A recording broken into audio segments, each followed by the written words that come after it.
Bonjour, comment vas-tu aujourd'hui? Je suis Nadège Compère, je suis coach en expression de joie et l'auteur du livre L'enquête de la jeunesse éternelle. Et aujourd'hui, comme tu as pu le voir, je souhaitais te dire pourquoi je n'avais jamais eu peur de la mort. Je vais y penser parce qu'en fait, il y a un film qui s'appelle Beauté cachée qui est sorti en 2016, que j'ai vu il y a quelque temps, et j'avais relevé une très belle citation où il y avait un publiciste, ou un publicitaire qui parlait des trois abstractions qui étaient le temps, l'amour et la mort. Et j'étais en train de méditer là-dessus, je trouvais ça magnifique, très flamboyant, très beau, c'était une très belle tirade. J'avais même envie de l'enregistrer pour la partager. Puis tout d'un coup, je me suis dit, mais c'est n'importe quoi ça. Parce que à la fin de cette tirade, il dit, nous avons peur de la mort. Et là, je me suis dit, mais pourquoi je partagerais ça puisque ça n'a jamais été vrai pour moi. Et je me rends compte, en écoutant autour de moi et en écoutant certains témoignages des EMI, donc expérience de mort imminente, ou en anglais NDE, Near Death Experience, que énormément de personnes ont peur de la mort. Et comme dans l'enquête de la jeunesse éternelle, il y a aussi cette idée de vie et de mort, je me suis dit, c'est une bonne idée. Alors, déjà toi, est-ce que tu as peur de la mort? Alors, pourquoi j'en parle dans la jeunesse éternelle? Parce que justement, je l'ai déjà dit dans une des vidéos, je ne sais plus, depuis que j'ai commencé à parler du livre, excuse-moi, parce que je suis en train de voir que, comme j'ai un fond, de temps en temps, il y a de l'espace, vous voyez. En fait, peut-être que c'est comment ça s'appelle ça? Une illustration. On croit que c'est mort, on croit qu'il n'y a rien derrière. En fait, il y a plein de lumière, c'est ça. Je crois que c'est ça l'idée. Ouais, c'est une bonne idée, je vais l'apprendre en tout cas. Et en fait, je ne sais pas pourquoi je suis née comme ça. Je me souviens, d'ailleurs, c'était gênant parce que je me rappelle que, en tout cas, je me rappelle très bien, je crois que j'avais 7 ans quand ma grand-mère est morte d'un accident grave. C'était vraiment atroce, hein, je ne raconte pas l'histoire, c'était vraiment dramatique comme fin.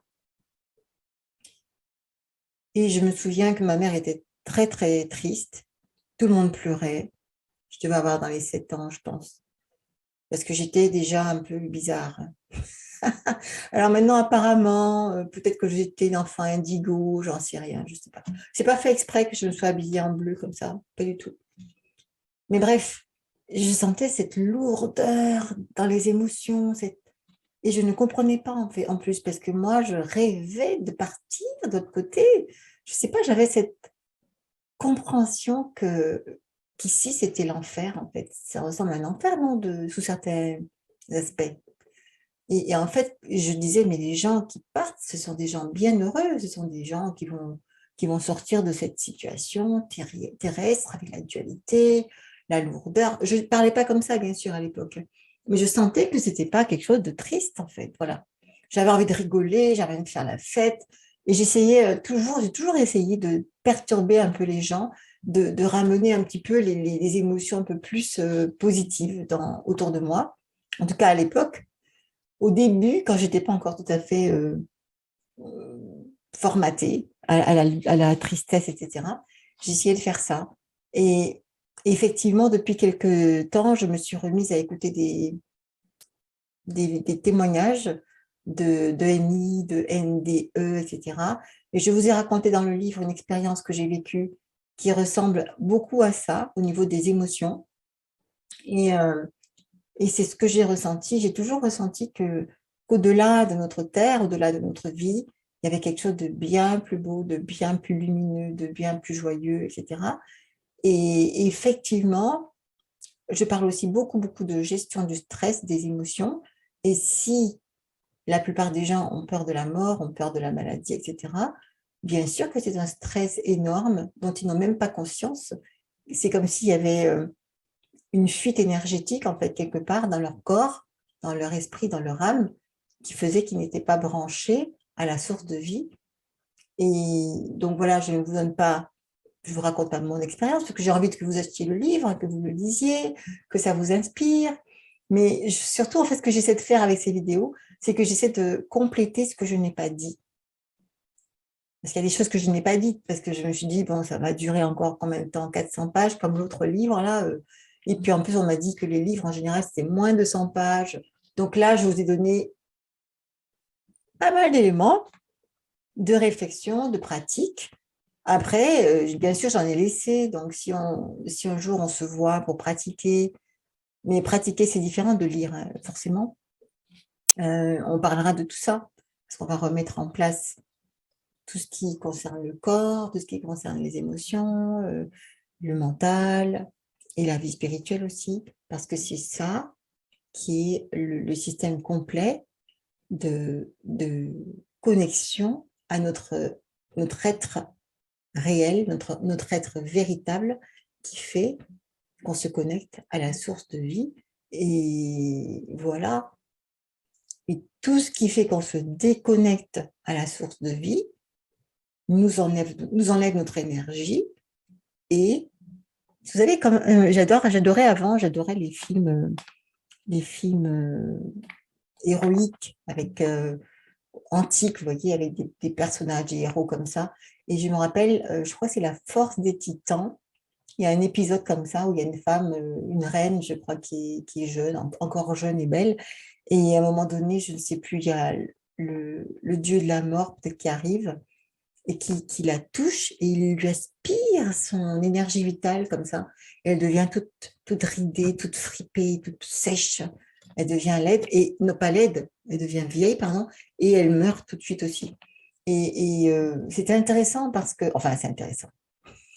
C'est de la symbolique toujours, parce que vraiment, je crois, c'est ce que je veux dire, hein, c'est que la santé et peut-être la jeunesse qui en découle, c'est le fait d'être connecté à la source de vie. Voilà, j'ai tout dit. Non, je n'ai pas tout dit. Parce que si c'était si facile, les gens ne resteraient pas dans ces situations-là. Donc, on verra ensemble, si vous voulez, comment on fait pour sortir du cycle, j'allais dire cercle. Il y en a qui disent le cercle du samsara, d'ailleurs aussi. La roue comme ça du karma, du mauvais karma, et on s'en sort jamais, et on revient, et on fait toujours les mêmes choses. Comment on sort de ce cercle du samsara, comment on entre dans le paradis, en fait, au paradis, comment on se connecte à notre être vital, à notre énergie vitale, etc., etc., etc. Ou comment on n'en sort pas, etc. Parce que moi, j'en suis sortie plein de fois, je me reconnecte tous les jours et j'espère le plus souvent possible dans la journée, mais pour moi, c'est ça. Donc voilà, donc si tu peux, je ne sais pas si j'ai commencé en tutoyant, si tu peux, évite d'avoir peur de la mort, parce que la mort, en plus, ça n'existe pas. Fondamentalement, bon, tu verras dans mon livre, hein, j'explique tout ça. Fondamentalement, c'est une illusion. Donc, il n'y a aucune raison d'avoir peur de la mort pour un tas de raisons. Et si tu ne sais pas, ben écoute, si tu n'as pas commencé à faire ça, regarde sur Internet, tu verras, il y a plein de beaux témoignages de NI, de NDE, si tu parles l'anglais, si tu comprends l'anglais en tout cas. C'est génial parce que c'est rassurant, c'est beau, ça nous ramène à la source de vie, source d'amour et tout ça. Donc, voilà ce que je voulais partager avec toi. Donc, ciao, ciao.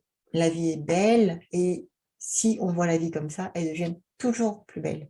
Je le sais parce que j'ai vécu la dépression. Je suis vraiment tombée très bas, moi. Donc, je suis en train de partager ça parce que justement, je veux la santé et la joie dans le monde. J'ai accepté ça parce que c'est aussi mon parcours. La dépression fait partie de mon parcours de vie aussi. Parce que si je n'avais pas connu le plus bas, je ne pourrais pas en parler, tout bêtement. Je ne saurais pas comment on remonte aussi. Voilà, voilà. Donc, je te dis bon week-end ensoleillé. Ne te plains pas du soleil. Sois heureux de tout ce qui t'arrive. Et surtout, apprends comment le monde fonctionne. C'est dans mon livre. Je t'expliquerai tout ça. Je t'ai tout expliqué. Donc, le livre sort à partir du 20 mai 2022. Si j'ai bien compris, tu pourras le trouver dans toutes les bonnes librairies. Tu pourras le commander sur toutes les bonnes plateformes en ligne aussi. Et voilà. Et surtout, si ça te plaît, j'espère, si tu en as retiré quelque chose, tu le gardes, tu le relis régulièrement, tu pratiques surtout et tu me laisses un super avis. Et tu peux aussi même m'appeler, me téléphoner, me contacter si tu veux qu'on en parle. Et je suis en train de préparer, comme j'ai déjà dit, mais ça me prend du temps, certaines choses me prennent du temps, parce que moi, je prends beaucoup de temps, je suis une contemplative aussi. Je deviens une contemplative, mais j'ai besoin de temps pour intégrer les choses. D'ailleurs, c'est ce que j'ai toujours fait, hein. Et plutôt que de me précipiter à agir à me plaindre après de mes résultats. Donc, on se voit très bientôt. Et ce week-end, je ne sais pas si je peux promettre, mais je vais essayer de rester tranquille. Allez, bye bye. Bon après-midi, bonne nuit, bonjour, tout ce que tu veux. Et à bientôt. Merci de liker, de partager et de commenter, même c'est sympa. Merci.